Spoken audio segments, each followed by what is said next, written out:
Good evening, everybody, and thank you guys for joining us today for our Women in Medicine guest speaker panel. Super excited to see everybody here. I'm your host for today, Melody, and we are Project Wellness, a mental health magazine created by students for students. And so for today, we go to the table of contents. So for today, we're going to briefly go through first a description of today's general guest speaker event, how it's going to go, and then we're going to have amazing introductions from our three guest speakers, and then we're going to enter Q&A, where we're going to be having our guest speakers answer any of the questions that you guys have submitted and that you guys can put freely into the chat. Okay, so we move on to today's event. The guest speaker series is your chance to talk to students and professionals to gain academic insights and learn more about how they got to where they are today. And we'll follow a Q&A format where everyone can ask questions at any time in the chat. And we're going to be prioritizing the questions submitted in the RSVP forum and social media forums, but we'll also be doing our best to answer all questions. I think we can start moving into the introductions from our guest speakers. Everyone. My name is Catherine. I am a first year med student at U of T. I guess this gives a really brief overview of my life. So I did my undergrad at Mac in art sci, and then I also did my master's at Mac in the global health program. I have been figure skating and really love figure skating since I was, I think, 6. And then I did it competitively during high school. Other things that are my favorite things to do is listen to music, travel. At the bottom, it's a little image of hiking or going on walks and stuff. And then my favorite food is sushi. The number 4 depicts the fact that it took me 4 tries to get into medicine. So it's really never too late. I would say that I'm probably on the older end of our class cohort, but honestly, there are people of all different walks of life. So it really isn't it's really never too late to do this if this is really what you want. And then the little label for the hub is a nonprofit organization that I worked at for quite a few years. It used to be a drop-in center for individuals experiencing homelessness in Hamilton, and now it's transitioned into more of an outreach and overnight shelter. And so that was, I found, one of the most meaningful experiences I had, and I think really impactful in my ability to even get to med. I have some books because I like reading, and then I have a little flag of China because that's where I was born and that's where my family's from. And then right beside everything else is a little sticker of my cat that I got right when I started med school, actually, and her name's Mochi. So yeah, that's a little bit about me. Hi everyone, my name is Stephanie. I'm also a first year medical student at U of T. So a little bit of background about me. I immigrated from Romania with my family when I was 12 years old. And I do feel that kind of seeing the similarities and differences of healthcare and other parts of society between Romania and Canada kind of influenced my perspective and contributed to, I think, even my ability to get to med school, just having kind of a unique perspective on things. When I was a bit older, I went to undergrad at McGill. I studied psychology, and during my time at McGill, I did some research. I have a few years of research experience in psychology and psychiatry. So I kind of explored different kinds of projects and tried to find the kind of projects that I kind of fit me the best. And I think over time, I learned to integrate my interests into my research as well. So specifically, I was able to do a project where I led a team to develop a therapeutic video game, which was about mental health. So it kind of integrated my studies with research and also video games, which is something I really enjoy. In terms of my other interests, I also really enjoy film. I like exploring different cuisines and kind of trying out different restaurants and cafes. I also really enjoy reading, and I have 2 very cute cats that you can see on the screen. So they help me out when I need to study a lot. Just giving them a quick pet is very, very nice. And that's pretty much it about me. Hi guys. I unfortunately don't have any cute cat pics to share. I wish I did, but let's just assume that there's a cute cat photo there. My name is Zeynep. I am also a third year, not third, my goodness, first year medical student at U of T. I think I said third because it took me three times, three different application cycles to get into med. So yeah, that was definitely a challenging process, but here we are. I'm originally from Turkey. I was born and raised there, and I moved to first like GTA area when I was 16. Did 2 years of high school here, and then I moved to Montreal to do both my undergrad and master's. My undergrad was in anatomy and cell biology, but I call myself like a pseudo neuroscience kid because I only took like neuroscience and brain related classes. And my master's was on human genetics, and I did some research on like genetics of infertility, etc. So that was also quite interesting. I One of my biggest hobbies is volleyball. I played it for a very long time. I played it competitively. Now it's just mostly for fun, and I'm kind of diverting to the Pilates slash spin life. But once I came to Toronto, I had my first spin class today, and it absolutely destroyed me. So I'm struggling. And I also enjoy painting. Painting is also one of my biggest hobbies. It's a nice little self-care activity for me. I love, love, love listening to music, finding new artists, songs to listen to. Toronto is a wonderful city to do that. There's like a big music scene here, so I've been really enjoying that. And the little brain that you're seeing here lifting the weight is kind of associated, I guess, with my interest in mental health. Although my undergrad and my master's were not really related to mental health. I guess you can say like neuroscience, but I'm interested in going into psychiatry, specifically hoping to work with athletes and do sports psychiatry, but who knows what's going to happen. And yeah, I'm super excited to be here and see my classmates and some familiar faces from Project Wellness too. So yeah, thank you for having us. Yeah, okay, it's amazing. Thank you so much, guys, for introducing yourselves. And now we can move into the many questions that we're so grateful for that everybody has submitted. And again, feel free to put any questions that might come up that you might have in the chat. We'll be monitoring it and then asking them as they come in as long as we have the time to. And so, to start off, the first question that we have is about the extracurriculars that you guys did, like what extracurriculars you did and what, awards or other experiences you might have put on your autobiographical sketch. I can start. I wish I had pulled my resume. I really should have. But honestly, for me, I think I had like some major themes, I would say. And the biggest one was probably mental health.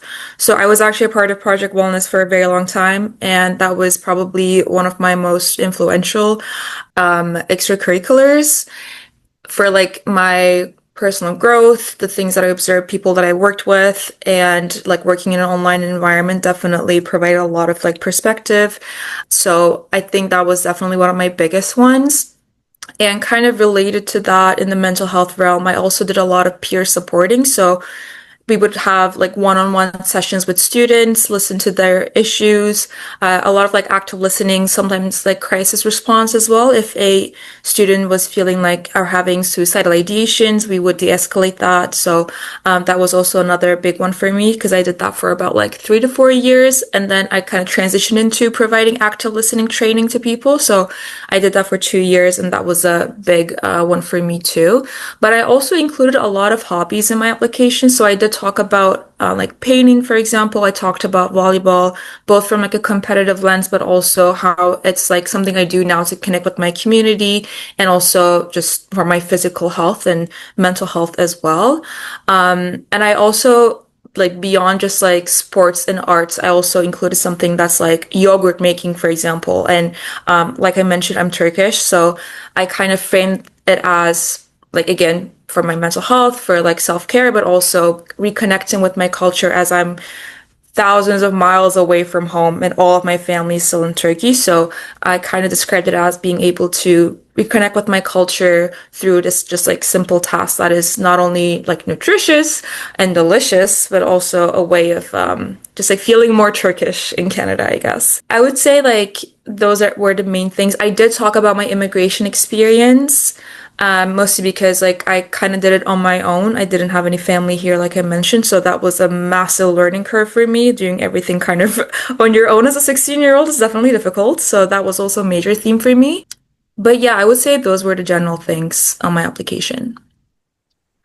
Yeah, similar to Zeynep, I had quite a few themes in terms of my extracurriculars, and I found that by the time I was doing my application, like the second and third time, like really major themes like equity or like health equity really stood out, like community-based activities or experiences. And then research was another really big one. So I mentioned in my intro, I worked at the Hub Hamilton for quite a while. I was about 2.5 years.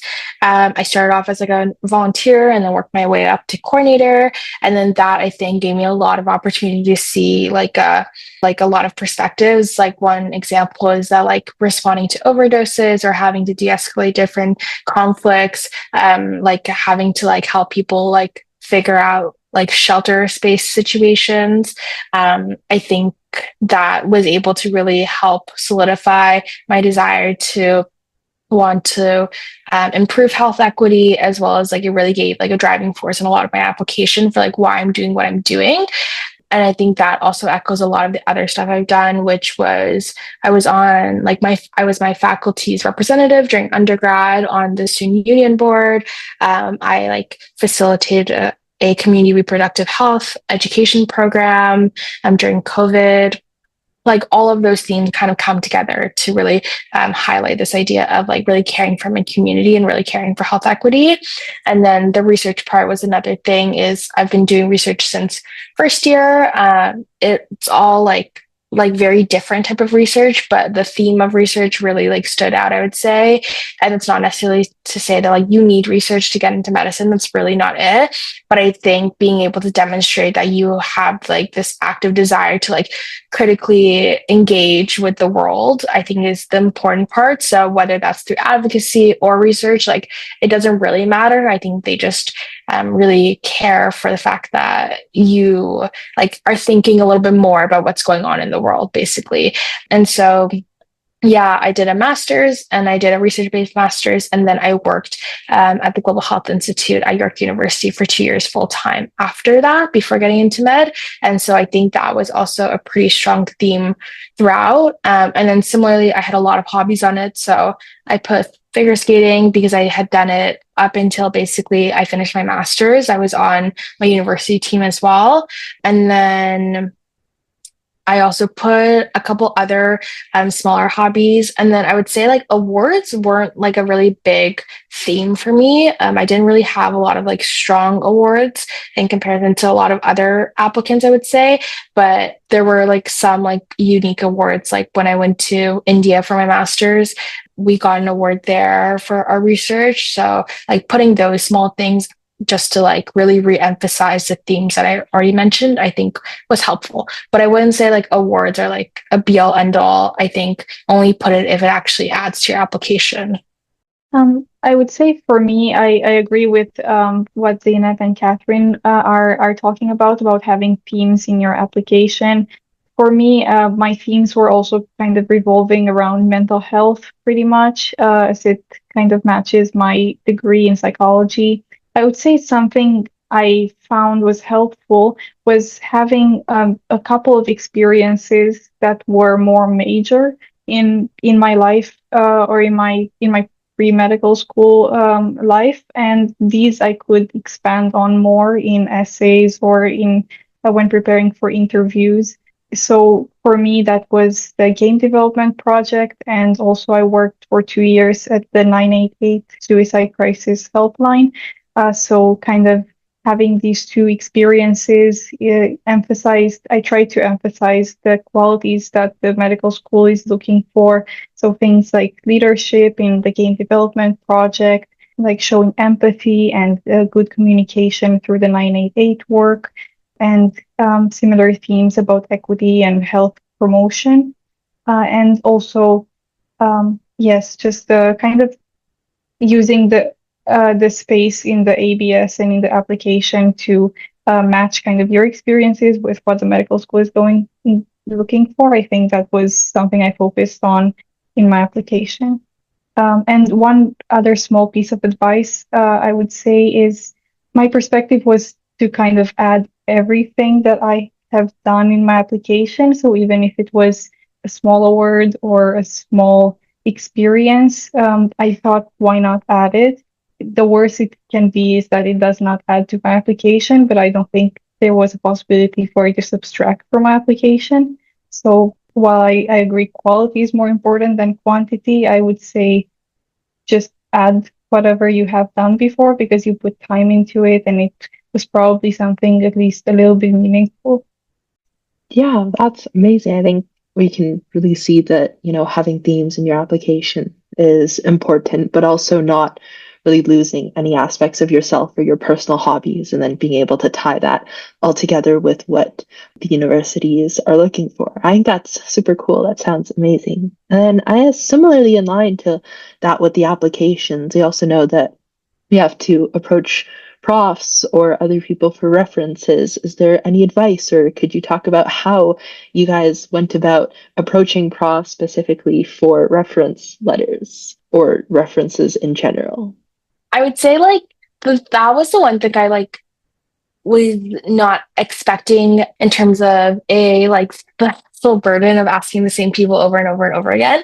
And then this idea that like, you actually want to be quite well rounded in the references that you ask for. You are probably going to be more surprised to hear that like some schools actually care a lot about references. And like you obviously like for us, we don't really know exactly what went into our application that got us to where we are, basically. Like, we don't have the formula. We've never been on admissions. But at least for me, having applied 4 times, there were certain patterns that I was able to notice, I would say. And I think for me, the main thing was getting people to write references who understood me from different walks of my life. So like not just like all academic references, not just everyone is from like an employment perspective. So I ended up for my last year applying, I got my job, like my research job supervisor to write me one. I got the founder of the organization that I worked at to write me one. And then I had my undergraduate thesis supervisor also write me one. And I think that was able to really hit like a lot of the different aspects of who I am. And like also those were the things that I felt were most impactful for my application anyway. So undergraduate thesis highlights kind of the academic requirement that they ask for you. The work one was for my job, but it was also research. And then the last one was like a nonprofit organization that had like nothing to do with academics. And I think that's like so critical because I think they can really highlight a lot of your soft skills in comparison. And then I would say advice is to ask as early as possible. Like, I cannot stress this enough about how early you need to be asking these individuals because they are busy. And a really big thing that you don't want to come across as is disrespectful to other people's time. So I'm pretty sure I asked all of my references in like end of July. And I was applying in like early October, end of September, basically. But then that gave them enough time, A, to say no to me if they really needed to, and then B, for me to have time to find other people if I really needed to. And then C, it also gave me time to like come up with like a really short summary for things that they could potentially say, and then for me to send back to them so then they can incorporate that into my reference if they needed to. Most of my references didn't need to because they were quite recent, but that is also something to consider if you are asking someone who you have a less long-standing relationship with. And that goes into my other point, which is relationships. Like, you want to ask someone who has known you for quite a while. I find that those are the most meaningful references that can come out of it because they have seen you grow and develop and they understand like what you kind of went through.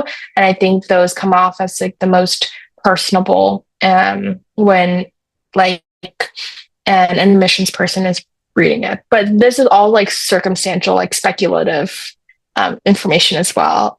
So take everything with a grain of salt. I want to echo one thing, like, because we have both applied like multiple times. It is so uncomfortable reaching out again and being like, hey, like, I'm back. Can you help me with my application again? Like, I would say like that was the most uncomfortable part for me. But then the positive responses that I got every single time, and how much like my referees or verifiers like encouraged me in the process was kind of like a way of recalibrating that thought and be like, these people are here to support you. They're rooting for you. So even though like maybe your ego is hurt a little bit, and it's normal that it's hurt, in the end, like you're going for a very competitive competitive field, and they're aware of it. And then they're still like there to support you because they see the potential in you. Because I mean, they are very, they have every like opportunity to say no if they don't want to support your application. Usually that's not the case from what I understand, but that's very possible, right? Maybe like if you guys are on Pre-Med Canada, we do see those like verifier horror stories. So it's definitely, it is something that happens. But I was fortunate enough to have a verifier and referee list that were the people who really supported me. So those negative thoughts definitely went away pretty quick after I heard like positive responses from them. Similar to what Catherine has been saying, like I think relationships are incredibly important. And if you are like in your second year undergrad, first year undergrad, or even like third or fourth, try to like make sure that you are cultivating those positive relationships, regardless of like how long you've known the person for, because you'll never know what type of like help your like I don't know your supervisors etc can provide you with. So definitely work on those relationships. Personally, for me, my references were my master's professor, my supervisor, I guess, for when I was a teaching assistant, and then my high school Dawn. So I was in a boarding school and we had like a residence Dawn, and she was kind of like my Canadian mother. She was like incredibly supportive to me. So she was also one of my references. So yeah, I would say like definitely like echoing what Catherine said, it was a variety of different people who knew me from a variety of different perspectives. But I was also aware of the fact that like, for example, my high school Dawn, she only knew me in the high school context, and she didn't really know what was really happening in my life after high school. And that kind of like applies to the other two as well, right? Like my TA supervisor only knew me within the TA context, and same for my master's supervisor. So I kind of created like a little like who is Zeynep kind of package, I guess, for my referees. And I kind of summarized like what kind of activities I've done, kind of like the general themes, like what I'm interested in, what kind of characteristics, etc., or like skills I've demonstrated through those activities. Now I provided that in my second cycle. I didn't resend it in my third, because like my third cycle was kind of like, let's just see what happens. I honestly didn't think too much was gonna happen. And knock on wood, not knock on wood, but like in the end it worked out, right? But I didn't resend it. But I think maybe if they had it from like last year, maybe they looked at it again. Who knows? But I think like providing something like that definitely could help in your application cycles. And there's nothing to lose, right? So if you think that there are some things that you want your referees to talk about that maybe they're not too aware of in terms of like your skills, other things that you do, definitely send them something similar and like just see what happens. I would say those are my main things. Yeah. And I guess one other thing is people usually recommend not putting your friends as your verifiers or like family members. In my application, for some activities like Project Wellness, for example, like we were all students. So it was kind of like impossible to not have another student as my verifier. And that's okay. It is what it is, right? So I ended up putting some student friends on as my verifiers, and it worked out in the end. So that's also fine. But try to like minimize that as much as possible is what I would say. I do not have anything very new to add to what was already said, since Zeynep and Catherine were very thorough in covering this topic. But I guess what I would emphasize is the long-term relationships with referees. So in my case, my three referees were a research professor who was both my professor in my psychology courses and also my research supervisor for several years. And he knew me since my CEGEP years. In Quebec, there's the CEGEP for 2 years and then the university for 3. So he knew me kind of long term and saw how I evolved in learning about research and then becoming more involved in research.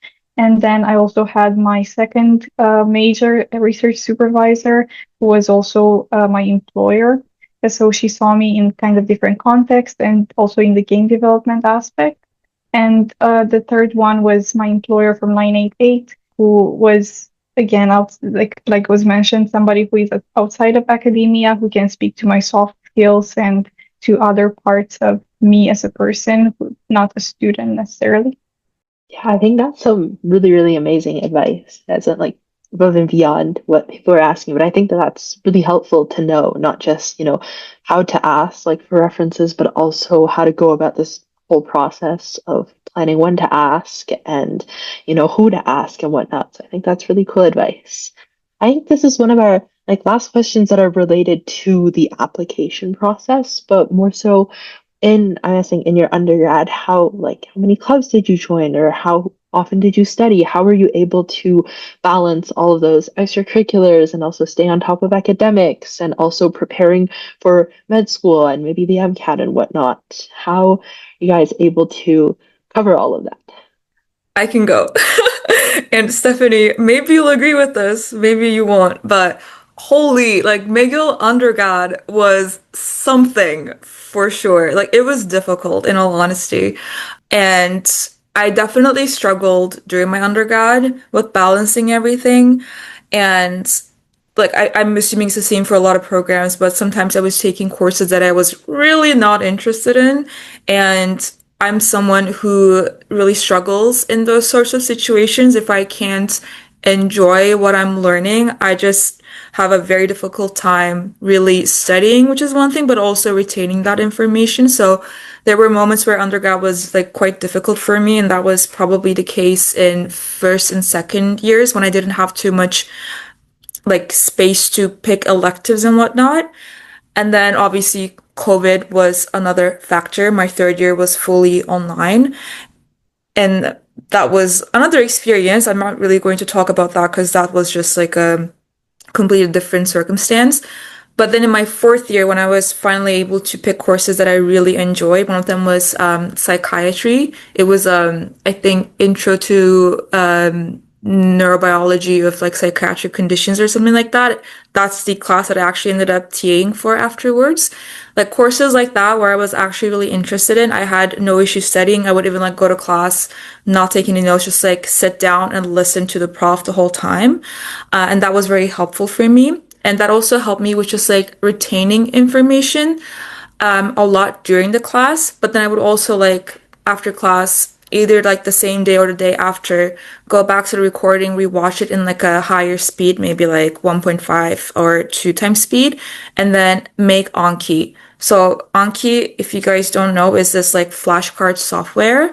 You can make your own cards, you can make your own decks, or you can even like a lot of med students, for example, use pre-made decks.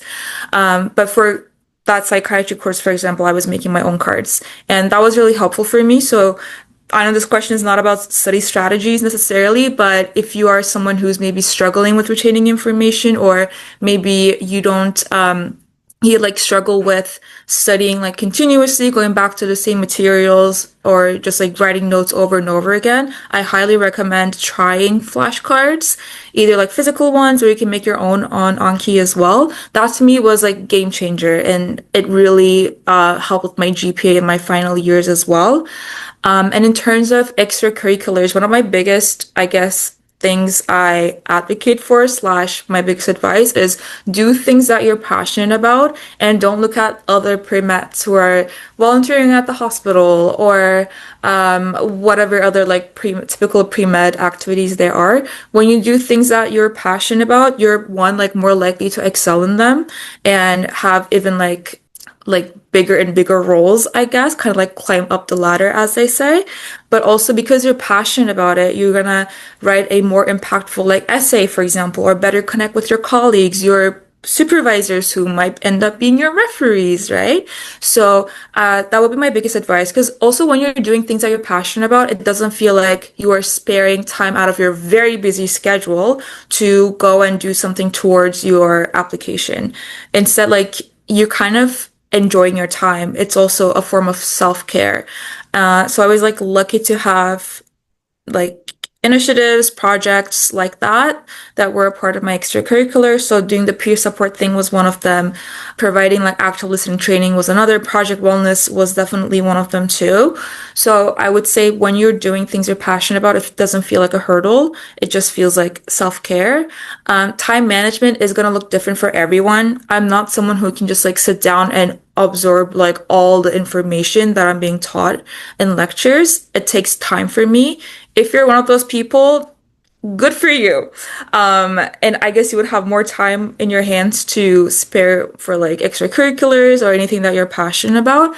But like I said, like time management will look different for everyone. Your schedule will look different depending on how much you need to study, versus like the difficulty of your program too, let's be honest. So just like that takes a lot of self-reflection. See how much you can do without burning yourself out. And it's also trial and error, right? So there's no perfect answer. You just gotta go and see what works for you. But yeah. I found that so I was also at McGill, like Zeynep, and I do agree McGill's undergrad is pretty intense, even in a program like psychology that maybe more people could consider one of the maybe less intense programs. I think at McGill is still pretty intense. So for me, I found that my CEGEP experience did prepare me pretty well for the undergrad level of studying. So I was very grateful for that, but there was still kind of a level of transition. So in the first year, I actually did not join any clubs or do any extracurriculars in the fall and winter semesters, and I just focused on transitioning to university, taking kind of all of the required courses that I could not choose. So yes, for me too, some of them were maybe not the kind of courses I was interested in, but they were just mandatory. So I focused a lot on organizing my schedule, learning my study strategies, and I would say in terms of hours per week, I would probably spend about 25 to 30 hours per week just studying.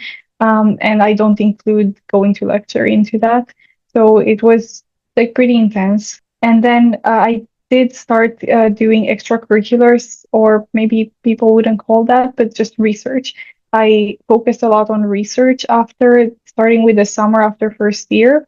And I would say that was kind of the biggest thing for me during undergrad. I didn't really join any clubs or do many other things. I did a little bit of volunteering here and there, but mostly just focused on research because I was also kind of trying to figure out if I wanted to do med or if I wanted to do clinical psychology. And for a kind of master's and PhD program, research would have been the emphasis. And then I think there was also a part to the question about the MCAT. So for me, I actually did the MCAT in the summer after 1 year of graduating my undergrad. So I kind of committed to med school a bit later, and then I did not have the chance to do the MCAT during the undergrad. And I did not have any background in the MCAT material, so I had to kind of self-study all of it.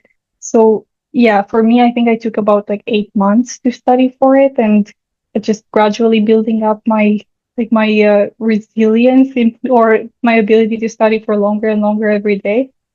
So yes, that's for me.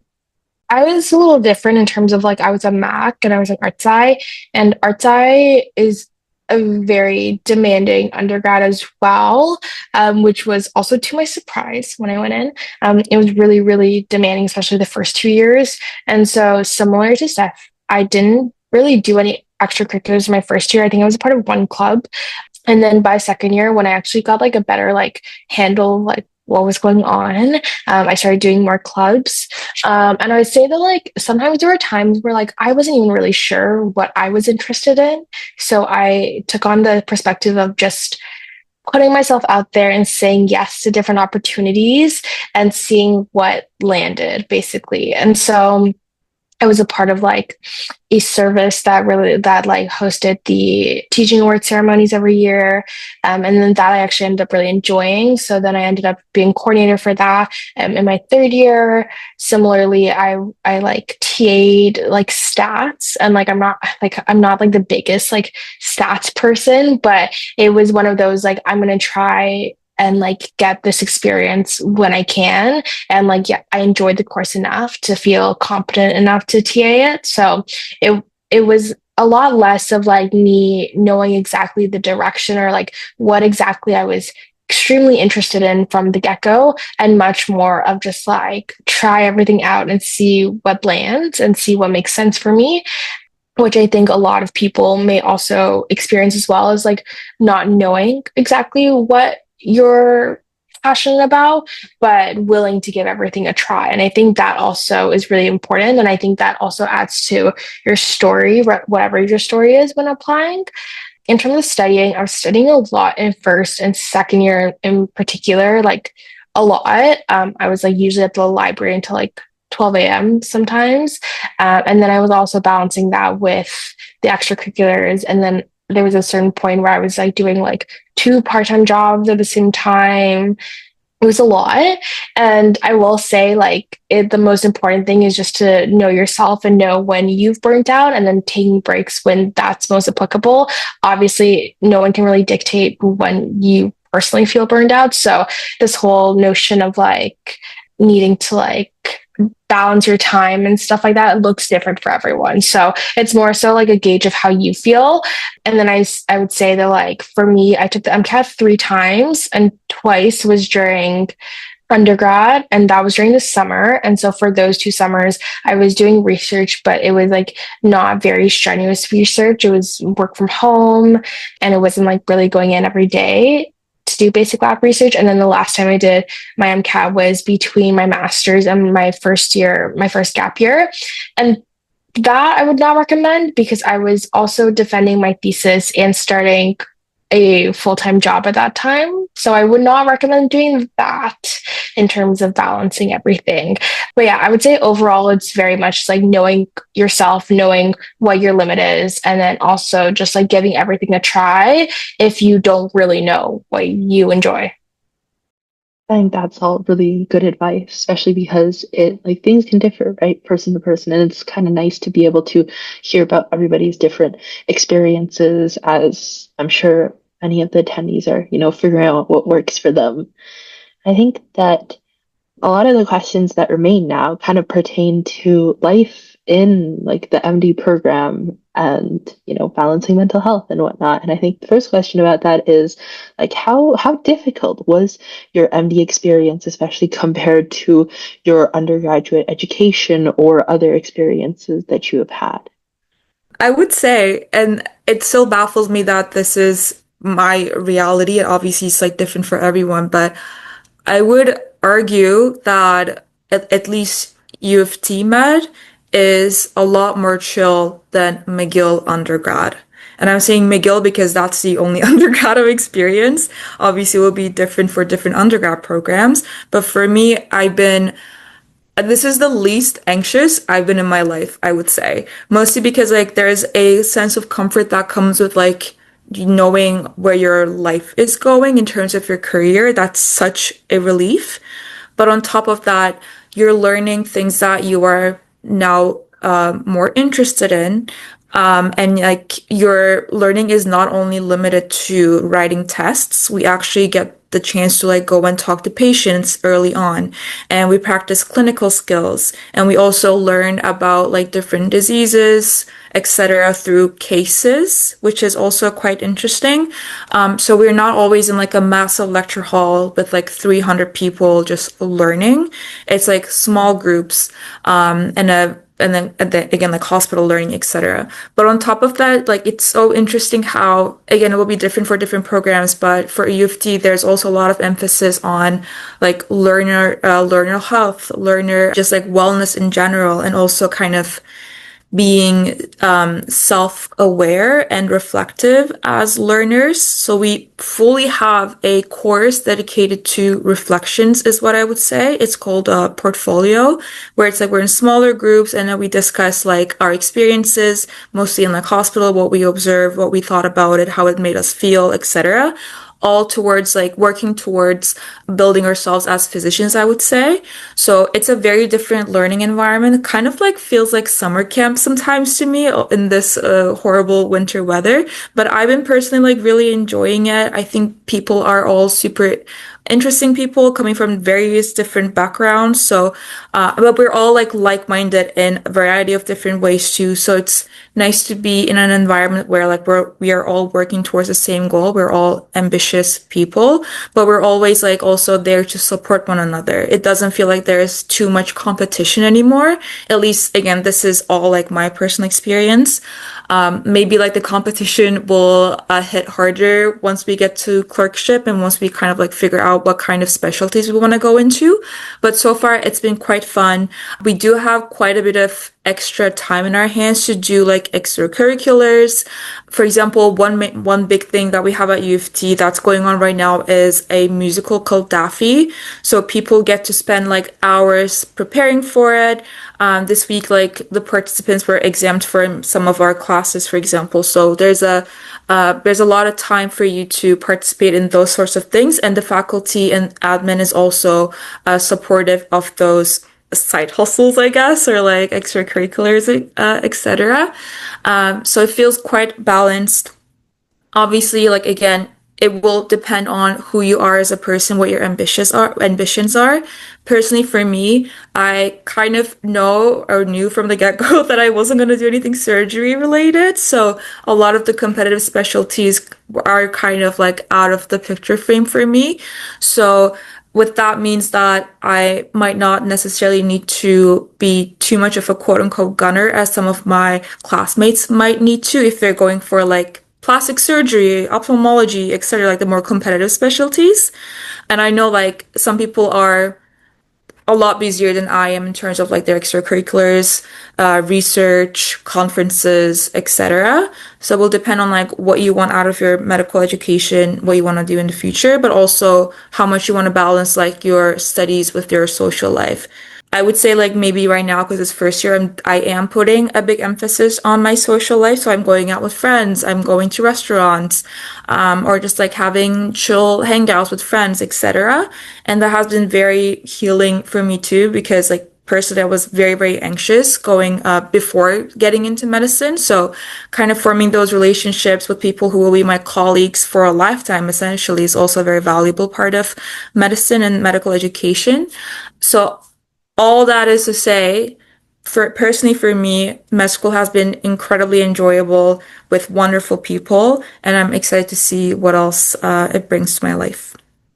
Yeah, I would say similar. In comparison to my undergrad, it's like, I would say med school is like nothing in comparison to my undergrad in terms of the workload. Because it was like, I think one perspective is that like when you're going from high school to undergrad, it's a really big learning curve, regardless of what you did in high school. Like I did IB in high school, and I still found undergrad to be a pretty big learning curve in terms of just like knowing how to balance your time, like living alone for the first time. I think all of that contributes to how difficult undergrad is. But then by the time you're in med school, you've done a lot of that. You've possibly like lived alone for the first time before. You kind of have a sense of like how to exist in this world beyond just being a student. And I think that contributes a lot to the ease of what medical school is. It's not to say that we don't have like a lot to learn all the time, especially with our testing, because U of T is the only school that does biweekly tests. And so that kind of does require you to always be on and always making sure that you're like keeping up with the material. And so I would say that's like the quote unquote hard part.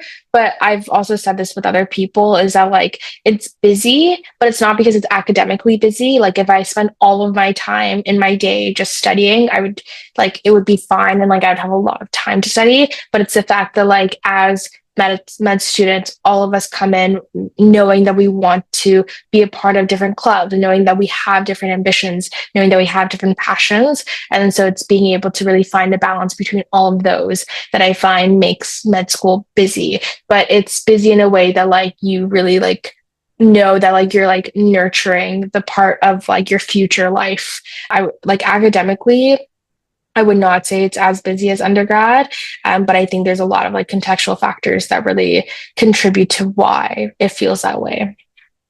I think personally something that I really enjoy in med school is the way that we're being tested. It's quite different than the way that I was tested in undergrad.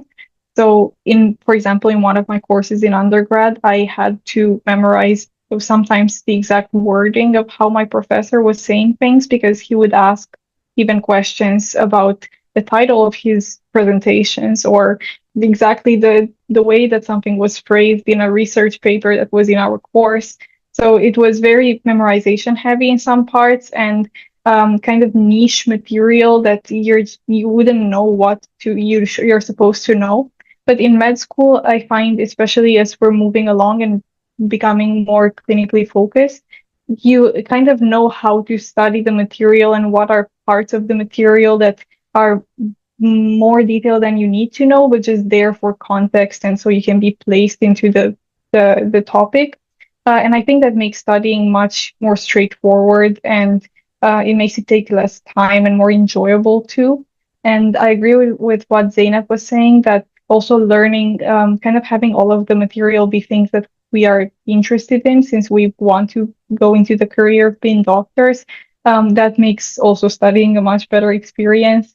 And in terms of my personal experience, kind of getting into med school, I found that I also felt more at peace like afterwards, also because of the what was talked about, the idea that now I know the trajectory that I'm on in terms of career, and it just feels like I don't have to stress about that part anymore as much. There are stresses about choosing a specialty and especially knowing what like between the different categories like surgery, non-surgery, competitive, not competitive, that can add a bit of stress, but I think it's very low compared to how it was before getting into med school for sure. I think that's all super cool to hear, and also this makes it feel a little hopeful in the sense that it can be really difficult when you're going through the process of applying, you're going through your undergrad to know that that's what it's like being in an MD program. So I think that's super cool. And unfortunately, we're like approaching the end of our session, so this will be our last question that we're able to get to today, and it's mainly about how are you able to balance your school and your personal life in order, to have to stay mentally well. If you use any tools, perhaps to achieve that balance. If you have any advice for our listeners. If I can start, I think this part is something that I'm pretty passionate about. I have learned since starting med school kind of strategies of how to organize my time, and for me that's like how I balance my personal life with med school. So I personally use the Microsoft To Do app in combination with a physical journal where I kind of track my schedule and track also my moods and if I was like lazy or not lazy during the day, if I did things proactively or if I kind of procrastinated things. And I think that's kind of goes together with our like self-reflection component of the curriculum. It kind of made me pay more attention to my internal states. And that helps me be able to know, okay, these are the must do's for today. And once I get these things done, then I don't have to keep going. I can stop and take a rest and do the things that I'm more interested in outside of medicine, like hanging out with people that I enjoy spending time with, or going to a new restaurant, or even just like staying home and playing video games. And I think that helps me feel that I'm not always going. I'm able to kind of feel at ease and that I'm in control of my schedule and I'm able to like have fun sometimes too. Yeah. I was gonna say, I think like it's the concept of balance is a little bit more skewed in terms of like what social media portrays, like every day has to be very balanced. I actually find that like the whole concept of balance is not so much like is your day to day very balanced, because sometimes you can have like really really busy days and sometimes you're not going to have very busy days. I would say balance is this idea that like overall you're able to achieve balance, but you're not necessarily able to do that every single day. And so I think taking the pressure off yourself to even achieve balance gives you a lot of peace of mind. And I think this goes back to like, I think what I said, like knowing where your limits are, knowing what will help you be the most productive or even the most like optimal person for that day, I think is really important. But then also recognizing like it's okay. Sometimes it's like you just have a day where you don't want to study at all. Like it's totally okay if that's the case. And I think that then goes back into this idea of like what really brings overall balance to your life. So for me, I can't necessarily say that like my life every day is very balanced. I have like very chaotic days sometimes, but I like to think that at the end of the week, like I can look back and feel as though like I've been able to do everything I want to do. I've been able to study everything that I wanted to study. And now I've also had enough time for myself in whatever I wanted to accomplish for that week as well. And so, yeah, I say like I use a lot of to-dos. I actually use like the calendar that comes with like the MacBook and stuff like that, which is like kind of insane, I've heard. But I do that. I have like a to-do list. I keep track of like I usually do like monthly look aheads about like what my schedule may look like. So I know like when I need to prioritize studying, when I can have a little bit more leeway and do other activities.